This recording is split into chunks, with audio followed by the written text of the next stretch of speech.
Hello and welcome to Boomer Live once again, ladies and gentlemen. And here we are to talk about Australia versus Pakistan in Bengaluru.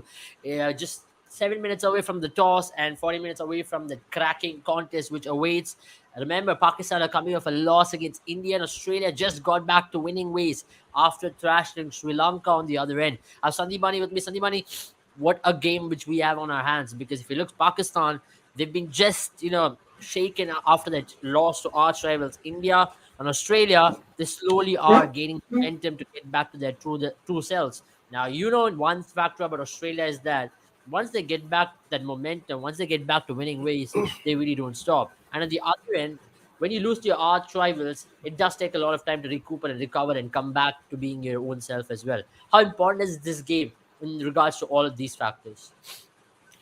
Yeah, I think it's very important for Australia, especially like I spoke in the last live as well, because Australia is standing at a precarious position where they have already lost to South Africa in and India. So I think they had two tough opportunities and they lost both of them. So they can't afford to lose another one. If they loses to Pakistan, then I think it's goodbye for Australia because you have already lost three and you are yet to face England, New Zealand, and probably Afghanistan as well. I mean, anybody can come in and spring up an upset as well.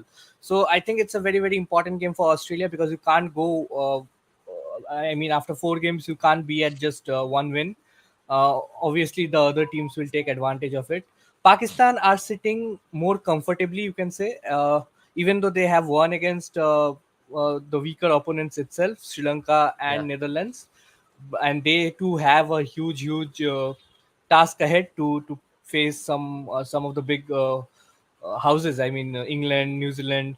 So, but they still have two wins out of the three, so they have already ticked quite a few boxes. And if they can get that win against Australia, it will really put them in a comfortable position with three wins out of four.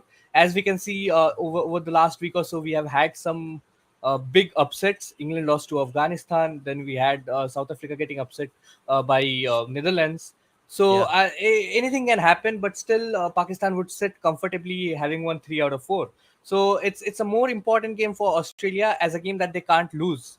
Pakistan, on the other hand, would like to win to continue their dominance. But if Pakistan loses as well, they too will sit in a precarious position along with Australia, having lost to both Australia and India, and with some fierce challenges ahead.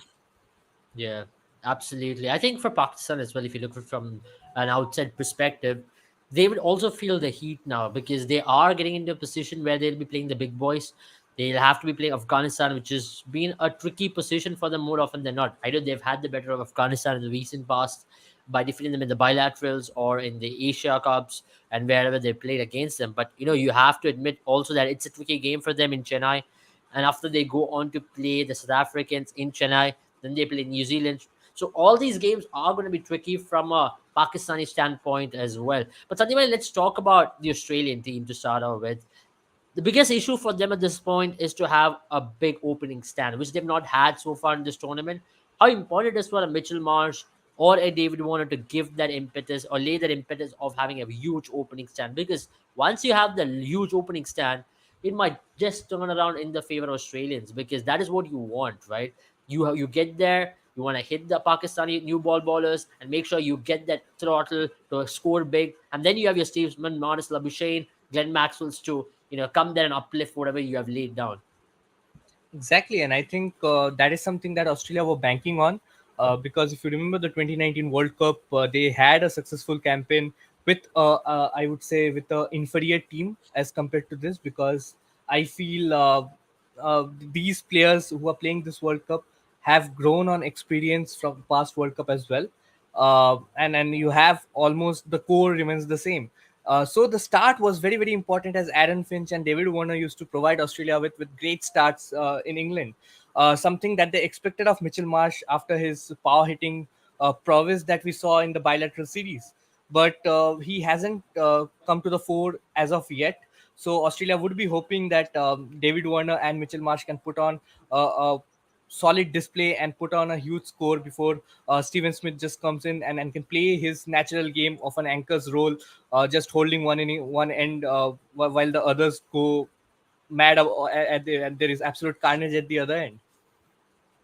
Yeah, I agree with you because there are a few factors which you need to take into consideration when you look into that perspective. Number one, how big can Australia score if they lose early wickets? Now we've spoken about it often that Australia are a formidable unit and they can score big whenever they are put under pressure. But one factor which they'll have to deal with today, especially, is the Shaheen Shah Afridi factor. Now Shaheen has had decent success against Australia in the recent past, and for Pakistan as well, from a Pakistan standpoint. Shaheen Shah will be the difference maker once again. If he gets the ball to nip around slightly up front, pick up a couple of wickets, Australia all of a sudden will be on the back foot and they'll feel the heat, isn't it? Yeah, it's going to be very tricky for this Australian side to really come in all guns blazing because. But then again, I think Chinnaswamy is going to provide a fresh pitch, and we can expect a really high-scoring game today. Uh, because I think it's the first game of the season at Chinnaswamy, and we can expect a lot of runs and a high-scoring game. Absolutely, absolutely. I think that's one factor which you need to consider. That's why we've got a comment saying that Maxwell coming big today. Yeah, that's a factor which you need to talk about even more, right? Glenn Maxwell as a bowler more than the batter, he's been used well by Australians so far in this tournament. Even if you look at all three games, he's been one standout bowler for them who haven't really gone for a lot of runs, picked up one or two wickets every now and then. Even when Zampa did not do well in the first couple of matches, Maxwell really held himself and he went economical. He picked up a wicket here and there. And I think once again the onus will be on Maxwell to make sure likes of Babar Azam, likes of the middle order of South Shakil, all these people are kept quiet. It's a tough ground for spinners, but Maxwell will know a thing or two about bowling in Chinnaswamy after being played 7 or 8 games last season. Exactly, and I think the main concern for both the teams have been their bowling up front because Pakistan have disappointed with the new bowling duo because there was a lot of hype regarding this Pakistan team, and Nasim Shah was in exemplary form. His injury probably took Pakistan took a huge hit with his injury, and Hassan Ali has not really stepped up to the fore with the new ball, especially because I mean, teams often tend to run away with the game right at the power play itself. Same issue has been with Australia, apart from the game against India, where they absolutely were at an advantage after the first 2 overs itself. Hazelwood and Stark hasn't really been able to pick up too many wickets early on in the game against South Africa, nor in the game against Sri Lanka. Sri Lanka got off to a flyer. It was the comeback that Australia made in the middle overs, courtesy some rain, their pace duo of Stark and Cummins, and also Adam Zampa playing a crucial role in stinting the run flow for Sri Lanka. But the new ball hasn't done it for Australia as well. So I think both the teams will be worried that the opposition does not run away with the game at the start itself. So Yeah, it's going to be interesting to see what is the approach of both the teams because. As we said, the opening bowlers have struggled, so has the opening batters for both the teams. right. Apart from, say, Abdullah Shafiq and slightly Warner, you can say that he has the experience to go on and just come back to form at any point of time in India. But apart from the both of them, I think the other two players, the Imamul Haq needs to get a good run for sure because the short ball has really troubled him in the two games against Sri Lanka and Netherlands. India did not really employ that tactic against him, but it's going to be Yeah, interesting to see how Stark and Hazelwood goes about it. I think he is going to face a barrage of short balls early on, and also I yeah, think Mitchell Marsh needs to score because uh, he was promoted at the opening. I mean, he was opening the batting for Australia quite recently. Travis Head's injury also prompted him to come in and open the batting for Australia. But the performances that he has put in the bilateral series, he hasn't been able to really match those performances in the big events, be it the World yeah. Cup or the warm ups as well. So I think he will be under pressure, slight pressure to perform. Yeah, but the news is that Pakistan have won the toss. They've chose to ball first. How do you think that decision is going to be? Because one factor we know with Bangalore is that the dew is going to be there, but just might creep in towards the last when after 9 o'clock or 8:39. That's when the dew is going to creep in. But at least majority of it, you might not see a lot of dew. And Pakistan's best effect is to get their new ballers to pick up wickets. And I really don't think if Shaheen is going to ball in that hot sun alongside Hassan or alongside Harris Roth, they're going to get anything out of that wicket there. Yeah, I think it's a tricky call actually, because I understand that they probably took into account the due factor, because you would expect some due, certain due, like you mentioned, after 8:39 there will be due, and that will be the last phase of the innings.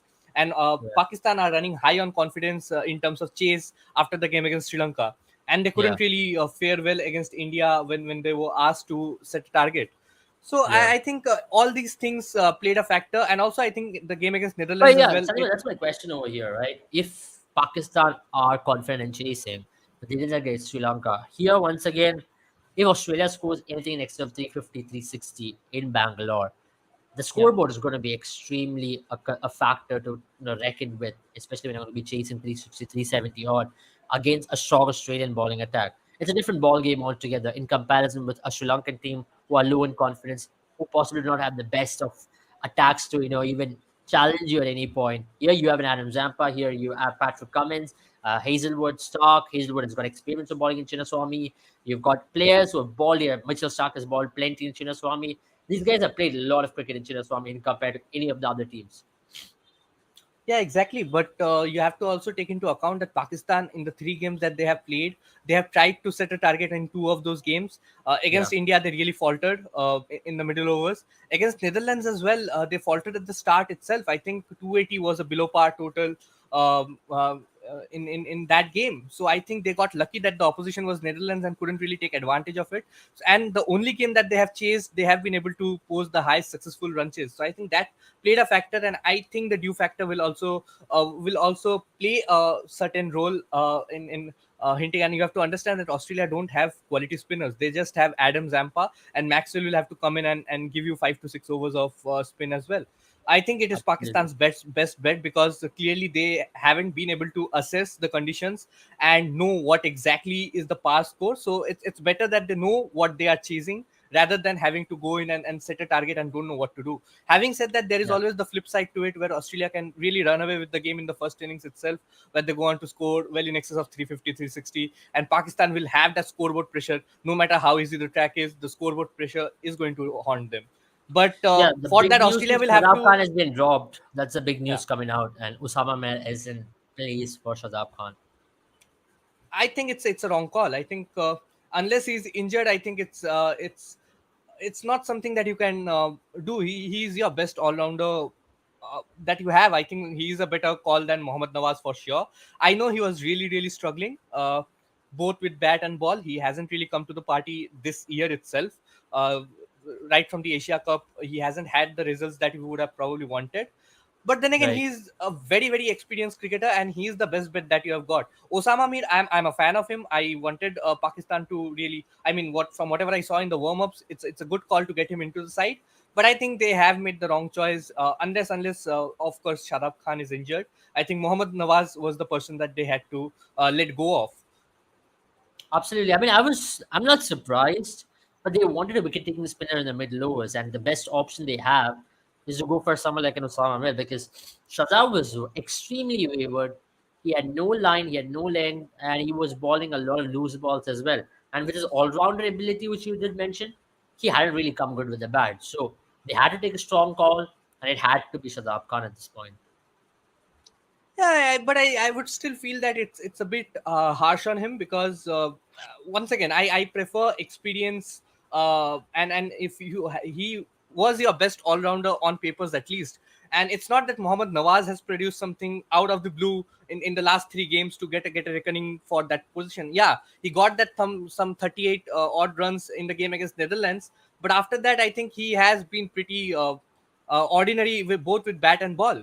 So it was a tough call, obviously, but I mean, they have looked to strengthen their bowling at Chinnaswamy, which is not probably the wrong thing to do. I think it's the right thing to do. And when the two teams met in Hyderabad in the warm-ups on a flat track, we saw that it was a high-scoring game, almost 700 runs scored, 687 runs scored, and Australia came on top with 350. And Pakistan chasing did come really close to getting the win as well. So I think that also prompted them to probably have the confidence that they can go on forward and then chase something in excess of 300 as well.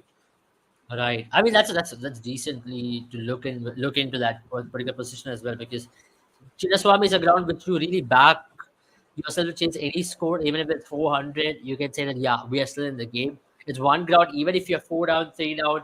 If you're 100 to chase some last 10 overs, you really back yourself to chase it because you know you can score But then quick now runs. Pakistan, after having dropped Shadab Khan, I don't know whether they have the firepower to chase 400 if they're 3 or 4 down. I think a lot of uh, pressure and a lot of responsibilities will fall on Babar Azam and Mohammad Rizwan to sort of play that anchor's knock, because they can't play at a strike rate in excess of 130, 140. We have seen it in the past.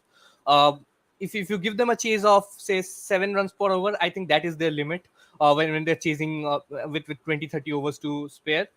Anything in excess of that, I think they'll crumble. And I don't know who is going to be the power hitter. Shout Shakil hasn't really looked to be a power hitter. I think Iftikhar Ahmed is their best bet, but after that, Mohammad Nawaz, once again, I don't really back him to be a number 7 bat. Yeah, I think he has done it for his PSL side in the past, but this is not PSL. I think the Australian bowling lineup is no PSL opponents, and they are going to come hard at Pakistan. Interesting. Interesting that you mentioned that. Absolutely. But once again, even if you look at Pakistan, they've had Abdullah Shafiq go on to score runs. Imam has been a major factor for them in this tournament, hasn't it? Because he scores runs. Whenever he scores runs, he takes a lot of time. Or whenever he does score as well, it doesn't create a lot of impact. And on the other end, Babar Azam, he did score 50 against India, but it ended up in losing cost. Now, the two big concerns for Pakistan is their top order. The middle order has come good in a couple of games. Even if you look at the Sri Lankan game, there's this one who really took them home, and it was Netherlands game, it was South Shakil, and India game, everybody fell apart. So there is still a bit of gaping hole there up top and also lower middle order. How will an Australian team like to expose it? Is it going to be with Adam Zampa, or is it going to be going at all out pace? Because a left arm pace angling in isn't going to be easy because they are also going to face the brunt of it. We talk about Shaheen Afridi, but Mitchell Stark is as effective as any other bowler in the world. Especially Mitchell Stark in World Cup has a top-notch record. I think he is one of the best in the world in terms of fast bowlers at the World Cup. And he has had results over the past 2 World Cups, and this year as well. He started off brilliantly. He got a hat trick in one of the warm-up games against Netherlands. And I think Pakistan will be really really wary of it. And I think the biggest concern for Pakistan will be the rate at which they score. I mean, Abdullah Shafiq looks dangerous, and then you have a Iftikhar Ahmed who can probably score at 140, 150 on his day, but he's not consistent enough. But apart from that, you talk about Imamul Haq, Babar Azam, Mohammad Rizwan. They play at a certain tempo. They need a certain time to sort of really, really get after the bowling, get settled, and then go after the bowling. So I don't think it is going to be easy for Australia in any. I mean, sorry, easy for Pakistan in any way. It's going to be very very difficult, and I think both Pacers and Adam Zampa is going to pose a serious threat. Having said that, I think Adam Zampa will have to be at the top of his game, not the way he was before the Sri Lanka game. Absolutely, absolutely. Kapil says, "What are the changes for today's side for both these teams?" So Shadab is dropped. Sam Mir comes into the team, and on the other end of the side, you are going with the unchanged team, which is all the players who played in the Sri Lanka game will continue to retain their place. And there's still no Cam Green in the team. Interesting. But for Mitchell Marsh, another opportunity to shine big. No, we did. You did mention No, about but Mitchell where do Marsh you early place on, but Abel? we Where have do to you mention place one Cam player Green? here. There's Josh. They are just packed with too many all rounders. That You is don't if have a Mitchell place for Marsh. Cam Green. That's another issue. Only option was Marcus Torres, but I think Marcus Torres is too good a player to miss out in these conditions, especially in Swami. I think he's much more Exactly. power packed and he's got better finishing ability than a Cam Green. But yeah, for me, I would also like to give and put my bank on a player that is Josh Inglis. If you look at that performance which he put against Pakistan in the warm-up game and that 50 which he scored against Sri Lanka, I think he brings a lot more solidity as well at number 5. He's got those shots which he can play all across the park. He's got those laps. He's got those sweeps. He can be a threatening factor considering you've got smaller boundaries on the square and the back. He can be one factor who will be extremely decisive in today's game because he like to use the pace of those Pakistani bowlers and to ramp a few here and there. I think all the batters will really lick their lips and be a serious threat in the small boundaries at Chinnaswamy. But yeah, I understand your point. I think Josh Inglis, in whatever opportunities that he has got, he has grabbed it with both hands. I'm still not a fan of Alex Carey being dropped because I feel that he's a very, very underrated cricketer and he comes good for you when the team needs you the most. Something which English still hasn't really gotten to prove and or got the opportunity to prove. But having said that, I think he has made use of the opportunities that he has got. I think it was a Yeah, very crucial knock against Sri Lanka that he played and supported Manas Labuschagne at the crease in a situation where Australia could have it could have ended in both ways if another wicket would have fallen at that point, because Australia were some three down for 80 odd runs, and 200 chases chase just in excess of 200 or in the lower 200s can be really tricky because the opposition can sometimes get complacent and lose yeah, the eye of the prize. yeah. And I think that is where English has really taken his opportunity, but I would have still given one or two more opportunities to Alex Carey just because of the Absolutely. sheer talent and potential that he has. Absolutely. Which team has upper side today? I think with that toss, it has balanced out into a 50-50 contest at this point, the stage in the Sanjivani. Until unless Australia scores extremely big, you can't really see Australia as 60% or Pakistan has got the edge, because now it's 50-50 at this point of stage after Pakistan winning the toss. Would you agree with me on that, Sanjivani? Yeah, I think it's a very good toss to win for Pakistan, and I think it's the right call. Yeah, I mean, if Australia bats themselves to a win, it's a different thing altogether. But I think they are going to Pakistan with having won the toss has really evened the odds, and if they can somehow restrict Australia to anything less than 320, 330, I think Pakistan would be at a favorable position to win the game as well. Absolutely. But one thing which you also seen in the Chinnaswamy wicket is during the day games, which I'm talking about, till 6 o'clock, the pitch tends to crumble slightly, and the dew does kick in. It does kick in after 9 or 9:30. So if Pakistan during the Australian innings, if the pitch does crumble, and if Australia can make the most out of it, when Pakistan comes into battle 8-9. I think then it's going to be a different game. We've often seen this in day games in Chinnaswamy that teams chasing. It was T20 format. I agree to it, but teams chasing has always found it difficult during day games, and we don't know how tough it is going to be as the teams, as it's going to be a 50 over match as the innings progresses. It isn't as easy to chase in longer format of the game than it is in a T20 game in Chinnaswamy. And that should be something which we need to keep in perspective as we talk about this game as well, Sandhimani. Yeah, exactly. But having said that, I still feel that 50 overs is a long time, and if you can restrict this mighty Australian batting lineup to anything less than 320 or 330, I think Pakistan has the talent and has the pace. I mean, as I said, that the concern for them is the pace at which they go about the business. But having said that, all the batters are capable enough to play long innings with a strike rate close to 80 to 100, and if you have a target of 320, 330, you really have to just play at that rate, and then suddenly one or two mistakes here and there, and Pakistan can really utilize that and get the job done.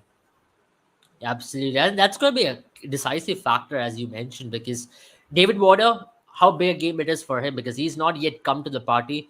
He's someone who's really enjoyed playing in Bangalore over the years in IPL and whenever he's played India as well. It is a big game for him to come good. And I think he's one player who can take on the leg spinner and the left arm spinner of the Pakistan team. And Pakistan team will be extremely reluctant to use their spinners as long as David Warner is in the crease, because they do not have an off spinner or a left arm wrist spinner to really take the ball away from him. So they would really rely on Nawaz and Usama Mir. And if David Warner uses his experience, he would really pounce on a player like Usama Mir who's making his World Cup debut, because he know Usama is the player in pressure. And even with Nawaz, he's not really been exemplary in this World Cup. He can be put under pressure if David Warner steps out and clears the boundary, because Chinnaswamy is a small ground and spinners always find it difficult to ball there. Exactly, and be it Shadab Khan, be it Osama Mir, this is exactly why I wanted Alex Carey into the side, because if you see this Australia's side, you have just one left-hander in their top seven. Probably Mitchell Stark will come in at number 8. He'll be a second left-hander. But if they would have had an Alex Carey, I think Pakistan would have been more reluctant to give the ball to Osama Mir or, Yeah. for that matter, a Mohammad Nawaz. Having said that, that makes David Warner's role really crucial. That they have just the one left-hander in that top seven, and I think David Warner is going to come good today. Only if he can just stay at the crease and just play out the opening barrage from, say, a Shahin Shah Afridi. If he can tackle that, I think David Warner is going to score big today. Absolutely. I think that's going to be interesting because if Shaheen doesn't get the ball to move around in Chinnaswamy earlier on, because as we all know, in Bangalore at this point, it's hot and you don't get humidity in Bangalore. It's just hot conditions out there and it's not cold at all in later in the evening as well. So you get dry days in Chinnaswamy. So I'm not expecting the ball to move around a lot unless you find a little bit of tinge of grass in the pitch to get the ball to move off the pitch rather than in the air. I don't, if at all, if there's some movement, it's going to be in the first couple of overs. After that, it's going to be absolutely a flat deck for batting. And this being the first game of the season, you can expect Chinnaswamy to be even more flatter than it was in the previous seasons or in the IPL as well. So it's going to be interesting to see. But in Chinnaswamy, there's always a knack that teams batting second gets that slight bit of advantage. We've often spoken about it, win the toss, win the match in Chinnaswamy. But can they change it or not in a 50 over game, in No, I T20, think the yes, you can say. intent is going to be really, really important to see how Australia comes to bat, how Mitchell Marsh and David Warner go about their business. Because I have maintained this that David Warner is a very, very nervous starter. Of late, I think if he does not get going in the first 2 or 3 overs itself, you would see David Warner really, really struggle. Probably he'll go on to play a knock of 50, 55, but that will cause a negative impact to the team's innings rather than a positive impact. So the David Warner that we all want to see, and probably from that an Australian fan would want to see as well, is the David Warner that comes in the first over, tries to play that drive, and then gets it past cover and not edges it to the first or second slip. Absolutely. I mean, that's an interesting point because you want the David Warner of the past to really turn up in the World Cup. He's been one of the interesting factors to look into the World Cup. Pakistan Jutega is what Aisha says. Aisha is here. Kapil says the first game, first non-India game where there's a lot of hype and buzz, and it's actually very true because it was one of the first games before the World Cup started where everybody was eyeing in to get a ticket for. And also remember, this is one of the first games during the ticket sales which got sold out. And remember, Bangalore is getting its first game as well. So people really knew they wanted to see in some bit of cricket, and Bengaloreans love their cricket. And there's no better game than a Pakistan versus Australia game. It's a high intensity game. Now, if you look at it from a perspective of a World Cup as well, from a World Cup standpoint, I think it makes it very interesting because of where the table is poised and where it is placed. Anything can happen in the coming couple of weeks. So this is a very important game from that perspective. Yeah, I think according to the points table as well, it is going to be a very, very important game, and both the teams will need this win to stake their claim into the semifinals or a spot in the semifinals, because it's going to be very difficult for them. Otherwise, the team who loses this, we can say, will find it very, very difficult to make it to the top four. True, true. I think that is where the pressure is going to be on both the teams. For Pakistan, how well have they recovered and recovered out of the loss? Can they come hard, or are they just going to be flat? Because this really shows body language. If Pakistan can keep an upbeat body language on the field, do some really good fielding, lift the morale of the team during their tenure on the team, during their tenure on the field. I think that's really going to shift the momentum towards Pakistan come the second innings. But if they're going to look And that's flat, if another they're going to reason why I don't understand the exclusion of Shadab Khan as well. Forget about batting and bowling. I think he's a gun fielder as well, and I think yeah, he's definitely a better fielder than Mohammad Nawaz. absolutely. That's one factor which you can consider. Maybe they should have dropped the Mohammad Nawaz, I would say, because see, Mohammad Nawaz hasn't done anything great in this World Cup. I know he Exactly. did a good knock. He played a good knock against Australia in the warm-up game. But other than that, Mohammad Nawaz also could have been dropped, and you could have dropped Mohammad Nawaz to begin Osama Mir. It isn't a bad option to go in with two leggies. One is a different kind of a leggy, other is a different kind of a leggy. You still are going with attacking options. So I am also I mean, and slightly in if favor it of what wouldn't Sandeep have Mani is been saying. Bangalore or Chinnaswamy, I would have said that go ahead with three spinners, probably drop a Hassan Ali. Yeah. Yeah, yeah, not a bad option at all. But with one thing with Chinnaswamy is that if you're not experienced bowling in the Chinnaswamy conditions, if you're a spinner, it can be a nightmare for you because the straight boundaries are shorter, the square boundaries are slightly bigger than the straight boundaries, and the ball does travel here. Boy, don't the ball travel. The ball does travel a long, long way here. And if you are a player who's experienced playing in Chinnaswamy, you would know which areas and angles to target. And that's why I think Glenn Maxwell is going to be a decisive factor to take on the spin bowling of Pakistan. Use those angles, play his sweeps, reverse sweeps, switch hits, and also use the pace of the ballers to guide it all around because he's had a strike rate of 175 in the IPL playing in Bengaluru.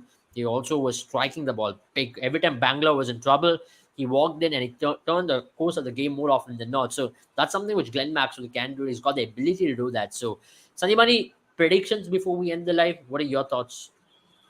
I think it's the five-time world champions that is going to come out on top of it. If they can really get a good start and just counter the power play, and if the openers can give them a good start. Having said that, I think the pressure will be on both the sides. Five-time world champions did not have the ideal start to the World Cup. I think Yeah, it's the worst possible start that Australia could get in a World Cup.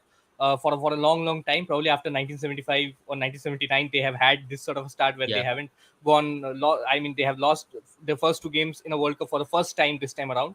And then there absolutely. is Pakistan, who are going to come from a really bad space of mind after that loss against India, because that was the real Right, hype clash, and the pressure will be right. on them as well, because they were touted to be the number one side in the world before the game, before the World Cup, and this hasn't turned out to be the World Cup that they wanted. They lost to India, True. a high octane clash, and the pressure will be on them as well. So I think the Absolutely. Australia should pull ahead in this game. But if Australia can't get in excess of 330, I think Pakistan will have the upper hand starting the innings.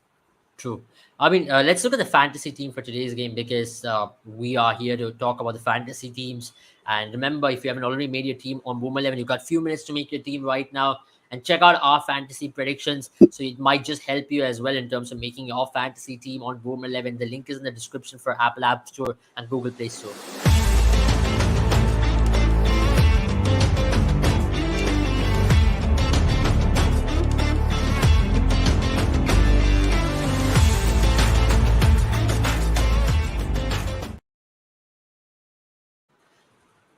We're back. Sandeep, what do you reckon about the captain and vice captain on the fantasy team for this contest?